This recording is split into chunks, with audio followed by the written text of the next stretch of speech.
आज मैं YouTube पर न्यूज़ देख रहा था, तभी एक न्यूज़ मेरे सामने आती है जिसको देखकर मैं शॉक हो जाता हूँ कि आखिर सरकार हमारे पीछे इतना हाथ धो के क्यों पड़ी हुई है। सरकार हर जगह से टैक्स वसूलने में लगी हुई है, यहाँ तक कि अब हमें अपनी सेकंड हैंड कार बेचने पर भी टैक्स देना पड़ेगा। अभी जो मैंने न्यूज़ वाली वीडियो देखी उसको भी मैं आपको दिखाऊंगा और हो सकता है कि आप भी यहाँ पर शॉक हो जाओगे। तो सबसे पहले तो हम ये समझते हैं कैसे GST की मार एक मिडिल क्लास आदमी के ऊपर पड़ रही है। मान लीजिए आपने 6 लाख में कार खरीदी, 2024 में आपने कार बेची, कितने में बेची भाई? अब पुरानी हो गई 10 साल कार, तो आपने कितने में बेची? 1 लाख में बेची।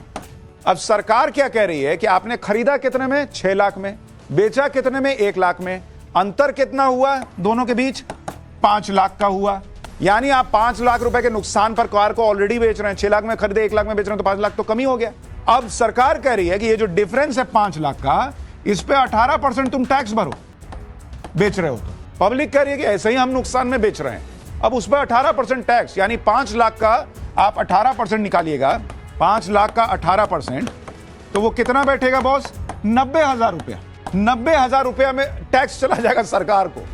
मतलब 1 लाख रुपया में गाड़ी बेचे 90,000 सरकार को दे देंगे, जो 10,000 रुपया बचेगा वो लोग वैसे ही कहेंगे कि कुछ पार्टी दो, कार बिक गई तुम्हारी पुरानी वाली, तो बचा क्या मेरे पास? अब ये क्लिप को देखने के बाद तो मैं पक्का कह सकता हूँ कि आप भी बोल रहे होंगे कि सरकार तो हमारे पीछे हाथ धो के पड़ चुकी है। लेकिन अब जो इस कैलकुलेशन के पीछे जो सच्चाई है ना, वो मैं आपको बताऊंगा। हो सकता है कि इन भाई साहब ने निर्मला सीतारमण जी को ढंग से ना सुना हो, जिस वजह से इनकी जो कैलकुलेशन है वो थोड़ी गलत हो चुकी है और सब के सब यही शौक में है कि ये क्या हो रहा है। और इस बात में सिर्फ यही सच है कि 5 लाख का 18% होता है 90,000 रुपए। अब मैं आपको समझाता हूँ कि इसके पीछे की जो असली कहानी है वो क्या है। तो सबसे पहले देखो कि आप कोई भी नई गाड़ी को लेने जाते हो तो इसमें कोई डाउट नहीं है कि आपको वहाँ पे 28% का GST देना पड़ता है, 1% का सेस देना पड़ता है, यहाँ तक कि रोड टैक्स देना पड़ता है और इंश्योरेंस भी आपको लेना पड़ता है। तो मिडिल क्लास वाले को इस टैक्स की मार तो पड़ती ही है। यहाँ तक कि जो भी कार ले रहा होगा, कोई भी व्यक्ति ले रहा होगा, उसको टैक्स तो देना ही पड़ेगा। बट गवर्नमेंट ने जो इंट्रोड्यूस किया है, अब हम उसको समझते। तो हमारी निर्मला सीतारमण जी ने हाल ही में GST काउंसिलिंग को लेकर एक मीटिंग करी थी और उस काउंसिलिंग में ये निर्णय लिया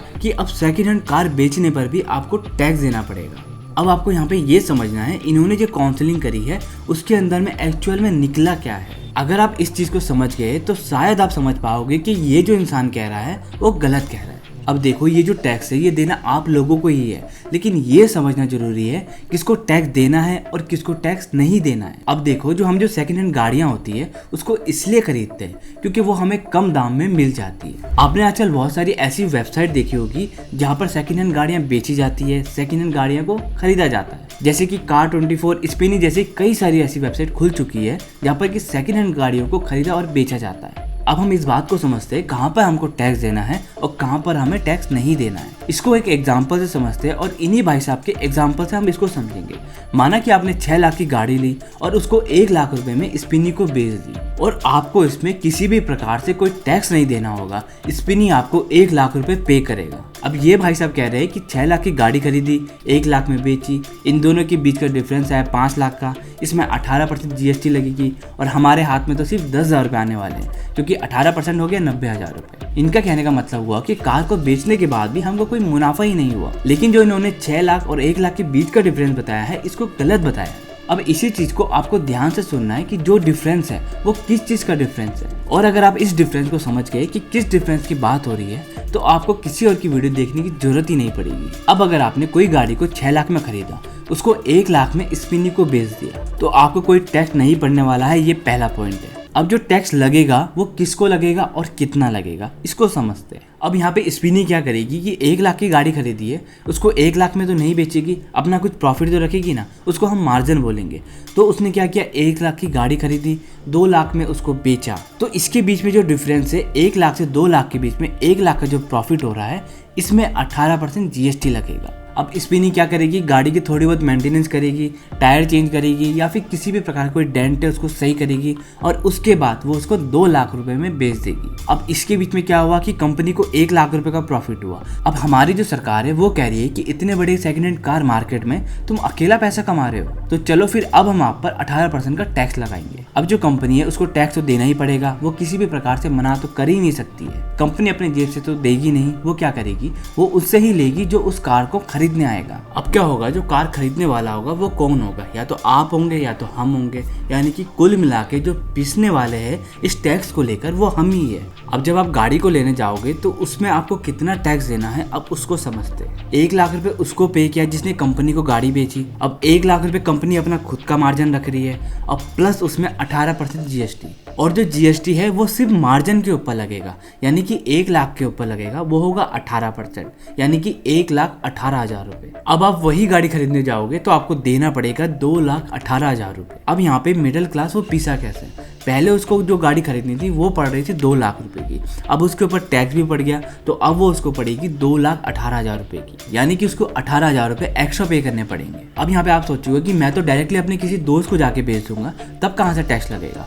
तो मान लीजिए आपने क्या किया कि आपने अपनी गाड़ी को OLX पे डाल दिया और वहां से आपको डायरेक्टली कॉल आ गया कि भाई मैं तुम्हारी कार खरीदने के लिए तैयार हूँ। तो आप क्या करोगे कि डायरेक्टली उसको बुलाओगे, उसको एक प्राइस बताओगे और उसको उस प्राइस में गाड़ी को दे दोगे। तो इस कंडीशन में आपको किसी भी प्रकार से टैक्स नहीं देना होगा। जो टैक्स है वो सरकार केवल उन कंपनियों से ले रही है जो इसमें मार्जिन कमाती है। अब हो सकता है कि आप ये सोच रहे होंगे कि हम इंडिविजुअल तो भेज देंगे, लेकिन जब हम गाड़ी को ट्रांसफर करने जाएंगे तो वहां पर हमको 18% का टैक्स देना पड़ सकता है। तो मैं आपको बता दूं कि ऐसा बिल्कुल भी नहीं है, आपको कहीं पर भी कोई टैक्स नहीं देना पड़ेगा।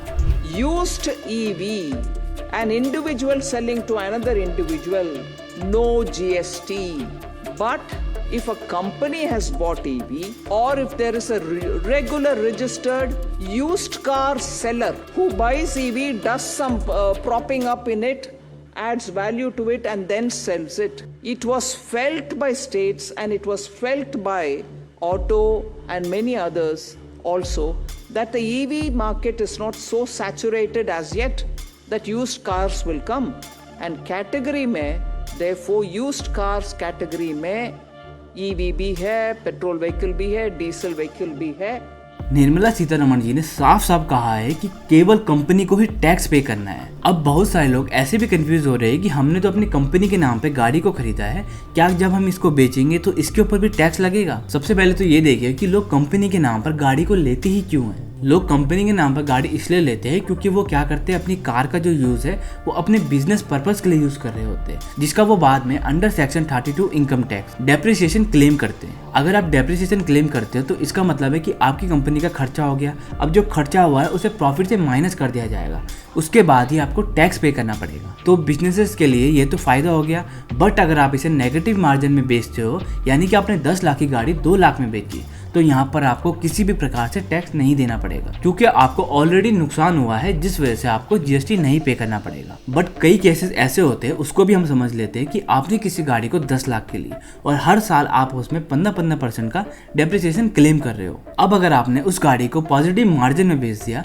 मतलब कि जो किताबों में 15% करके माइनस हो रहा है, उस गाड़ी की जो वैल्यू है वो 2 लाख निकल के आ गई, लेकिन आपने कुछ समय के बाद उसको 5 लाख का बेच दिया, यानी कि यहाँ पर आपने सिर्फ प्रॉफिट में बेचा है, तो अब आपको टैक्स लग सकता है। वो भी सिर्फ उस पर लगेगा जो आपने प्रॉफिट मार्जिन लिया है उस पर। अब आपको ये भी समझा देता हूँ कि अगर कोई गाड़ी बेच रहा है, वो बिजनेस वाला हो या फिर कोई भी इंडिविजुअल हो, अगर आप उसमें जो मार्जिन रखते हो वो नेगेटिव में होता है तो आपको कोई भी टैक्स नहीं पे करना पड़ेगा। अब जो जीएसटी काउंसलिंग है उसके अंदर कुछ और भी मेजर चेंजेस आए हैं, उसको भी हम समझते हैं। अब मान लीजिए आप किसी रेस्टोरेंट में या फिर किसी होटल में जाते हो और वहाँ पर आप रोटी को ऑर्डर करते हो, तो उस पर आपको 5% का टैक्स लगेगा, और अगर आपने पराठे मंगा दिए तो वहाँ पर आपको 18% टैक्स देना पड़ेगा। हमारी जो गवर्नमेंट है वो ये मानती है कि एक गरीब है वो तो सूखी रोटी खाएगा, तो उस पर इतना टैक्स क्यों लेना। लेकिन अगर आपने पराठे ऑर्डर कर दिए तो इसका मतलब आप अमीर हो, इसलिए आप पराठे ऑर्डर कर रहे हो, तो आपको 18% जीएसटी देना पड़ेगा, क्योंकि पराठे को एज अ लग्जरी माना जाता है। अब हो सकता है कि आप टैक्स बचाने के चक्कर में अगली बार रोटी को ही चूज करें, और क्यों ना हो,